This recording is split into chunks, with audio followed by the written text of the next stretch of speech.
On top of the fridge, unscrew and remove the upper hinge cover.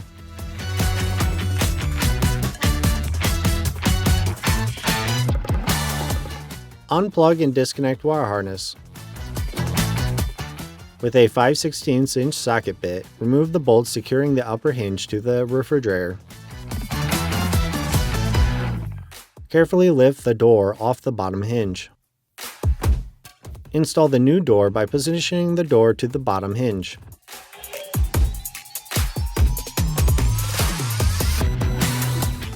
Reinstall and secure the top hinge into the refrigerator by hand threading the 4 bolts.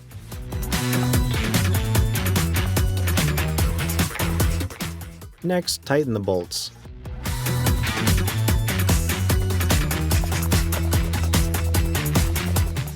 Then reconnect the wire harness.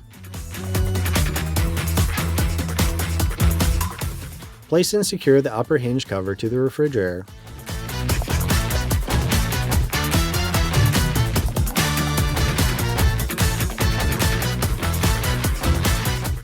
Check the door for proper functionality.